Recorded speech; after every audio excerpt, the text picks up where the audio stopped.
Baiklah, Assalamualaikum warahmatullahi wabarakatuh. Sebelumnya di sini saya akan mempresentasikan hasil dari laporan praktikum kewirausahaan. Sebelumnya perkenalkan terlebih dahulu, nama saya Arif Rahmat dengan kode NIM 1933824 dengan jurusan Teknik Mesin, dosen yaitu Dr. Handus Yusroni MPD. Di sini saya memiliki sebuah usaha. Pertama, saya perkenalkan terlebih dahulu profil usaha saya. Nama usaha saya sendiri yaitu Rempah-Rempah Armen. Dengan pemilik usaha yaitu saya sendiri, yaitu Arif Rahmat dan keluarga. Jenis usaha yang saya jalankan yaitu bumbu masakan atau bumbu penyedap atau di bidang pangan dengan alamat usaha yaitu di Jalan Soekarno-Hatta nomor 13, Pasar Atas, Batu Sangkar. Saya memiliki visi usaha yaitu menyajikan bumbu atau rempah yang berkualitas serta sehat dan enak dengan harga yang terjangkau bagi masyarakat Indonesia. Mungkin sebelumnya terlebih dahulu saya akan memperkenalkan latar belakang dari masalah yang saya hadapi untuk menjalankan bisnis wirausaha atau sebaliknya saya melihat peluang bisnis dalam wirausaha. Pertama saya akan melihatkan latar belakang dari peluang bisnis wirausaha, yaitu produk rempah-rempah. Rempah-rempah merupakan andalan ekspor.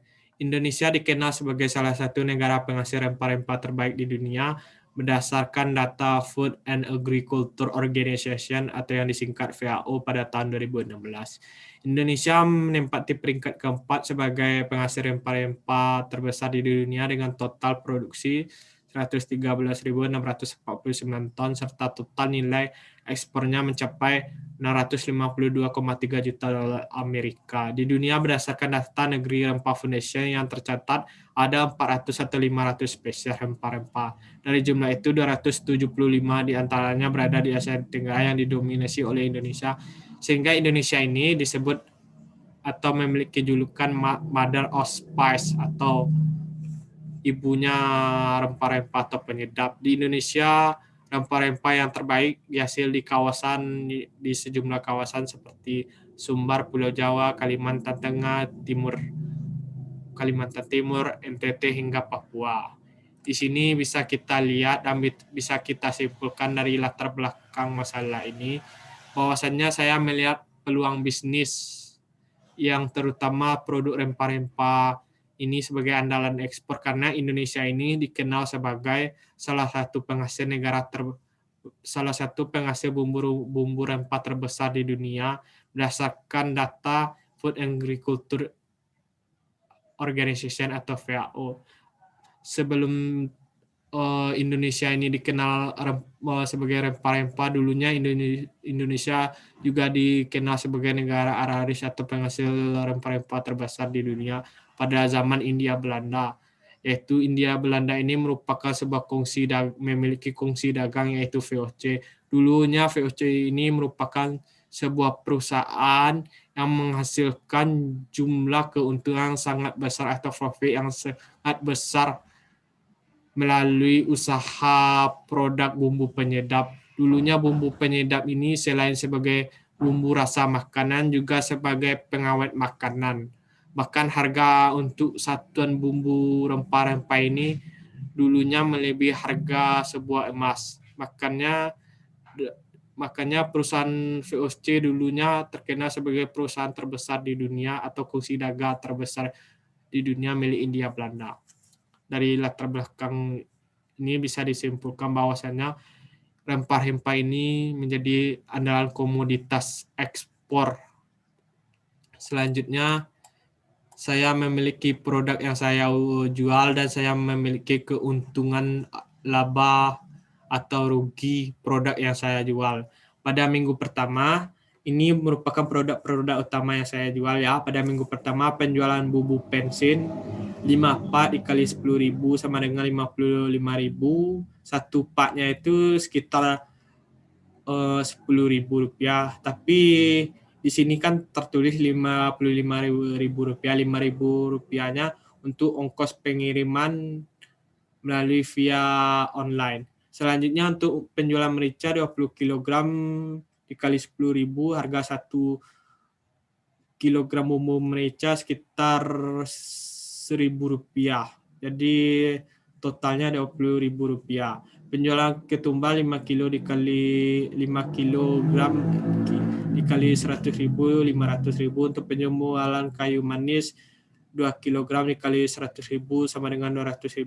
Pendapatan minggu pertama saya yaitu berkisar Rp775.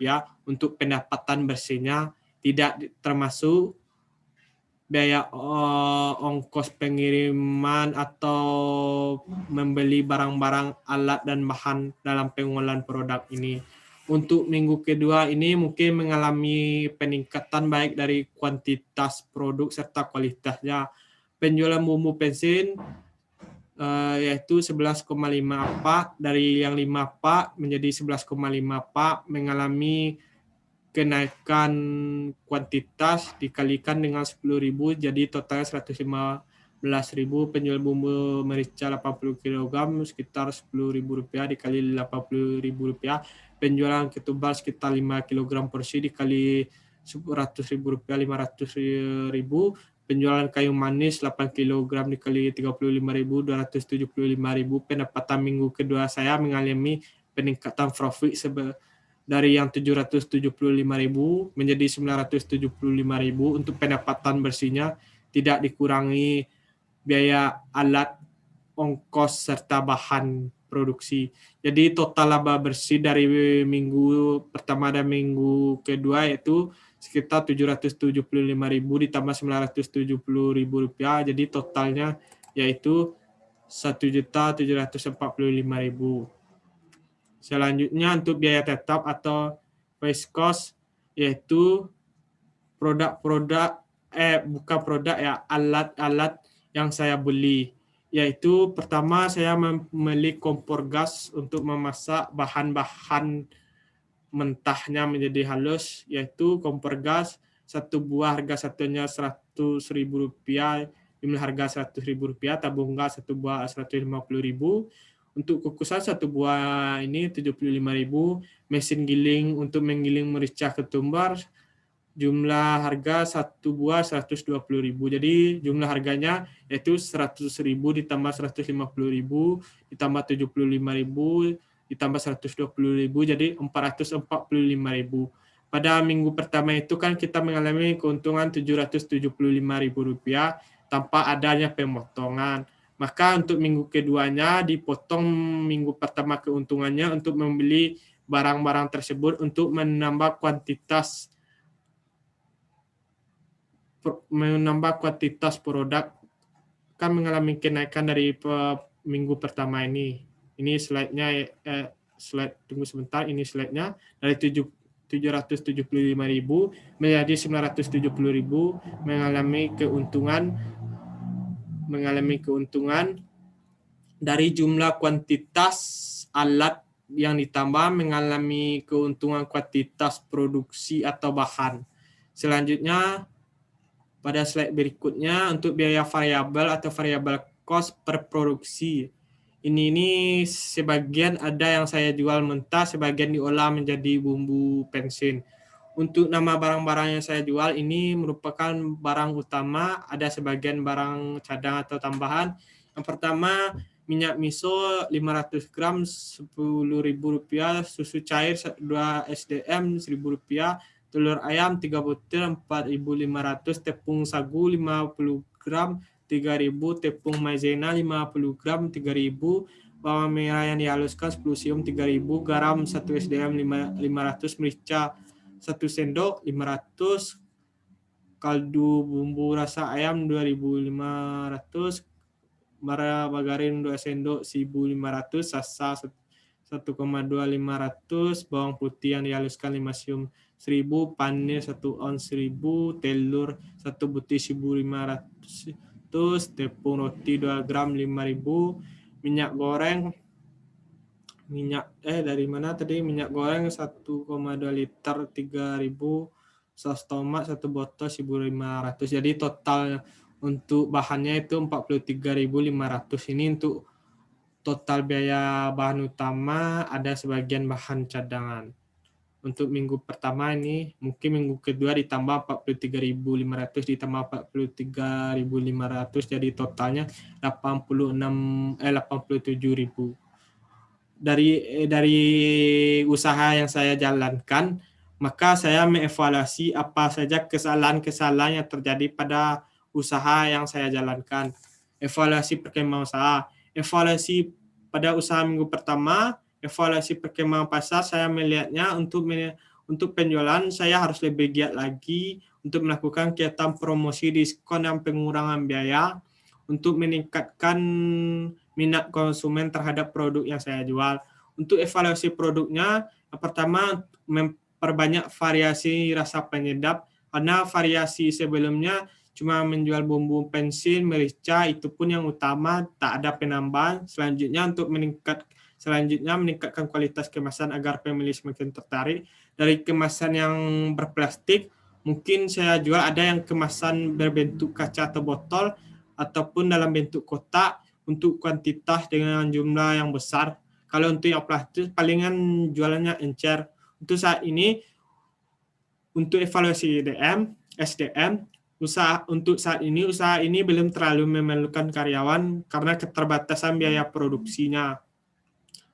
Evaluasi minggu kedua, dari evaluasi perkembangan pasar saya juga melihat untuk penjualan produk minggu kedua ini telah terjadinya peningkatan penjualan produk sebesar 80% karena kita meningkatkan kuantitas alatnya untuk meningkatkan jumlah hasil produksi bumbu tersebut. Dari yang 775.000 meningkat menjadi 970.000 rupiah. Dibandingkan minggu pertama dapat menambah profit untuk keuntungan usaha dan balik modal dari produksi. Untuk evaluasi SDM-nya, mungkin dalam pengolahannya untuk minggu kedua ini kekurangan akibat disipliner dan akibat kurangnya edukasi terhadap pengolahan produk tersebut, menjadikan produk tersebut mungkin kurang mengalami kenaikan yang besar.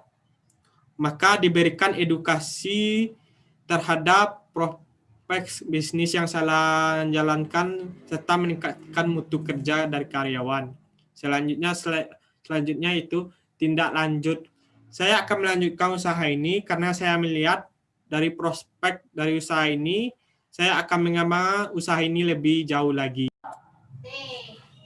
Selanjutnya itu pengembangan pasar. Saya akan mencoba untuk membuka cabang di daerah yang saya rasa strategis dan memiliki pasar yang besar, dengan harapan usaha ini akan lebih dikenal oleh masyarakat dan juga dapat menambah pendapatan serta dapat mengurangi tingkat pengangguran dengan memperkerjakan karyawan yang baru. Pengembangan produk, saya akan mengusahakan produk ini dapat dikirim secara via online untuk pengembangan usaha sehingga jangkauan pasar yang dimiliki semakin luas dengan tingkat totalitas atau loyalitas konsumen pun setiap harinya makin meningkat. Untuk pengembangan pelaku usaha, untuk pengembangan pelaku usaha, saya akan mencoba menanamkan sifat-sifat dan prinsip-prinsip wirausahaan dalam diri saya. Saya akan menemukan lokasi strategis untuk cabang